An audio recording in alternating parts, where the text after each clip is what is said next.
오늘도 안녕하십니까 여러분. 크립토 토마토 인사를 드리고 있습니다. 이제 바쁘신 분들을 위해서 미리 말씀을 드리자면은 이번 영상에서는 그렇게 중요한 뉴스라든지 업데이트는 포함이 되어 있지 않습니다. 그런 부분들을 기대를 하셨던 분이라면은 이제 이 영상은 스킵하셔도 될 것 같습니다.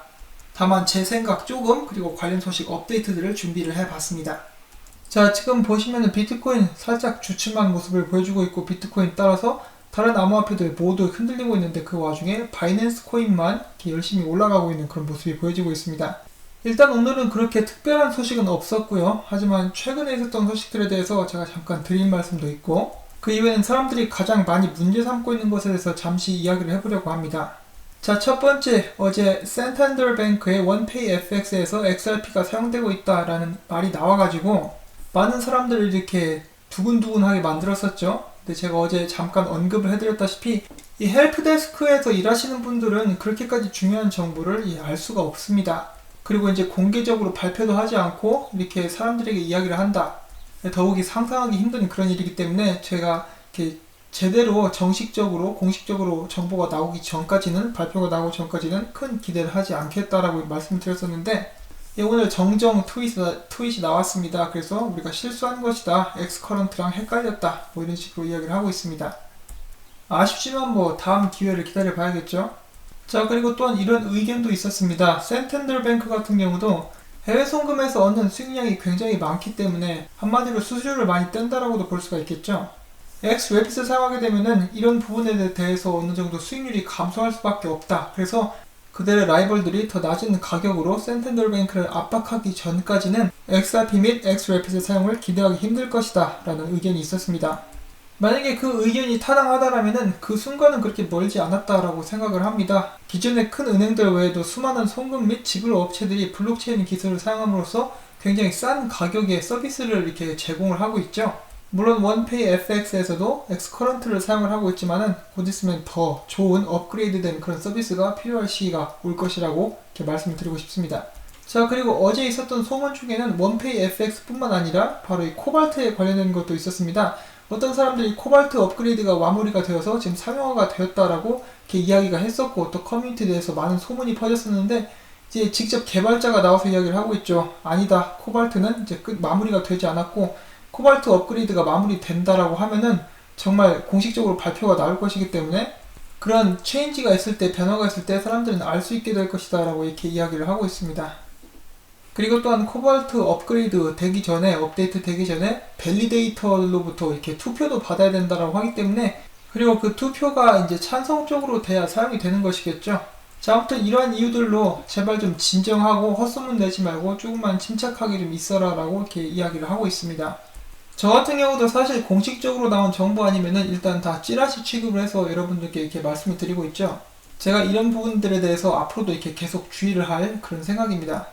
그리고 어제 이제 또 강력하게 어떤 분이 항의를 해주셨어요. 제가 얼마 전에 삼각수렴에 대해서 영상을 만든 적이 있었는데 아니 이거는 그 디센딩 트라이앵글이고 디센딩 트라이앵글 같은 경우는 밑으로 갈 가능성이 많은데 이게 무슨 미친 소리냐면서 어떤 분이 이렇게 또 강하게 이야기를 해주셨는데 XRP 같은 경우는 지금 상승이 아니라 이제 떡락할 그런 위기에 놓여 있다라고 이렇게 말씀을 해주셨습니다.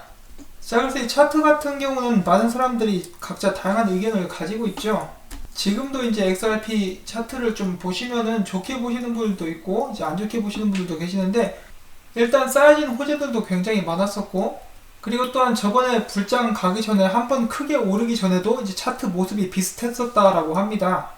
그리고 또한 이제 저번에는 작은 디센딩 트라이앵글 안에서 XRP가 진행이 되고 있었을 때 코인베이스 상장 소식이 나오면서 밑으로 떨어지는 게 아니라 그때도 위로 올라갔었죠. 또한 가장 중요한 것은 제가 이 차트가 이렇게 보이고 사람들이 이렇게 이야기를 하니까 100% 올라갈 것이다 라고 절대로 말씀을 드리지 않았죠. 올라가면 좋고 아닐 수도 있고 그 전까지 XRP에 대해서 항상 이렇게 좋은 의견을 가지고 있었던 이 사람 같은 경우도 이제 분석을 많이 하는 사람인데 위로 뚫게 된다면 36에서 38% 일단 갈 수 있고 거기 그 저항선이 있으니까 거기까지 가겠고 그 다음에 이제 밑으로 던지면은 28에서 29센트도 가능하다라고 이렇게 이야기를 하고 있고요. 그렇기 때문에 무조건 위로 간다 아래로 간다고 이렇게 말씀드린 것이 아닌데 이거를 그렇게까지 심각하게 받아들이시는 분들이 계신 것 같아서 제가 다시 한번 말씀을 드리려고 합니다. 차트가 100% 맞습니까? 아니죠. 그러면 100% 틀립니까? 그것도 아닙니다. 하지만 아주 좋은 지표로 사용이 될 수가 있고, 이제 차트 역시 보는 사람에 따라 해석이 달라질 수가 있기 때문에 여러 차트 분석이 나오고 있는 것이기도 하고요. 아무튼 그것보다 더 중요한 게 바로 비트코인 흐름이죠. 제가 암호화폐 시간 때 말씀을 드렸다시피 이제 비트코인이 4,200불 못 뚫으면은 밑으로 떨어질 가능성이 굉장히 많습니다. 3,600불 때까지 이제 한번 던져질 가능성이 있고, 또한 그 밑으로 이제 다시 한번 전저점 확인하러 내려갈 수도 있다라고 이렇게 말씀을 드렸는데, 비트코인이 밑으로 쳐박으면은 XRP도 같이 쳐박히겠죠. 물론 지금 간당간당하게 4,000불대를 견뎌주고 있는데 다시 한번 위로 한번 쏘든지 아니면 좀 쉬었다가 위로 쏘든지 할 것 같은데, 그때 뚫느냐 못 뚫느냐에 따라서 이제 많이 갈리게 될 것입니다. 그리고 또한 그 흐름이 바뀔 수가 있는 것이 이제 또 좋은 소식이나 나쁜 소식이 나왔을 경우에 사람들의 그 대응하는 태도, 거기에 또 달려있겠죠. 아무튼 제가 얼마 전에 올렸던 그 영상 때문에 혹시라도 많은 사람들이 이거 올라가겠네 하고 이렇게 매수를 하지 않으셨기를 바라면서 이 말씀을 한번 다시 드립니다. 자, 그리고 이제 미국 기준으로 토요일날 갑자기 XRP 지불 관련된 볼륨이 500% 이상 상승을 했었다라고 합니다. 그리고 이는 2018년도 초기 수준의 그런 볼륨이었다라고 하는데, 어떤 일이 진행되는지는 아직까지 아무도 잘 모르는 그런 상황입니다. 자, 그 다음에 데이비드 슈월츠가 최근에 이런 말을 했습니다. XRP ledger의 합의 알고리즘인 연합 비잔틴 합의 모델은 비트코인 작업 증명보다 훨씬 더 우수하다. 거래 비용, 속도, 확장성 등 측면에서 봐도 비트코인보다 장점이 많다라고 강조를 했습니다. 이미 몇 차례 이야기가 되어온 그런 부분이긴 한데 기사로 나왔기 때문에 잠시 봤고요. 또한 얼마 전에 XRP가 레인 거래소에 이렇게 상장이 되었었죠. 이제 레인 거래소 같은 경우는 샤리아 심사국으로부터 인정을 받은, 허락을 받은 거래소이고, 이 샤리아 법에 따른 거래소 운영 자격은 비트코인, 이더리움, 라이트코인 이 세 가지 암호화폐에 한해서만 적용이 된다라고 합니다. 그래서 XRP 커뮤니티의 멤버 중에 한 분이신 리오나이더스 님이 레인 거래소에게 직접 물어봤어요. 최근에 레인 거래소에 XRP가 상장이 됐는데 과연 그렇다면 XRP는 샤리아 법률에 부합이 되나? 그쪽으로부터 인정을 받은 것입니까? 라고 이렇게 물어봤더니 이제 레인 측에서 이렇게 대답을 합니다. 사람들이 알고 있다시피 샤리아 법에 부합되는 그런 코인들은 비트코인, 이더리움, 라이트코인 이 세 가지인데, 우리는 지금 현재 그들에게 XRP에 대한 의견을 묻기 위해 노력 중이다 라고 이야기를 하고 있습니다. 저는 여기에서도 이제 좋은 결과를 기대할 수 있다라고 생각을 하는 것이, 이제 리플사 쪽이 중동과 많이 일을 하고 있고 중동 관계자들과도 계속해서 만나왔기 때문에 부디 좋은 결과 한번 기다려 보도록 하겠습니다. 자, 그리고 또 한 가지 이렇게 잠깐 이야기를 해보고 싶은데요. XRP를 비난하는 그런 많은 사람들이 이야기하고 있는 것 중에 하나가, 리플사의 창립자 그리고 XRP 개발자들이 너무 많은 양의 XRP를 가지고 있기 때문에 그것이 문제다라고 하죠. 그리고 또한 그런 부분 때문에 XRP 가격은 절대 상승하지 않을 것이다 라는 루머를 퍼뜨리기도 합니다. 자, 그러면 다른 암호화폐들은 어떤지 한번 보도록 하겠습니다. 비트코인 같은 경우는 비트코인의 개발자, 창시자인 사토시 나카모토가 약 100만 개 정도의 비트코인을 가지고 있는 것으로 추론이 된다고 합니다. 이게 굉장히 많은 양이죠. 더 있을 수도 있죠. 아무튼 100만 개라고 치고, 그 다음에 이제 소위 말하는 짭토시, 사기꾼 크레이그 라이트 같은 경우만 해도 초기부터 비트코인에 대해서 알았기 때문에 비트코인을 110만 개 정도를 가지고 있고, 이것이 튤립 트러스트라는 에스크로에 락이 걸려 있으며 2020년도에 이렇게 풀릴 것이라고 사람들이 이야기를 하고 있죠.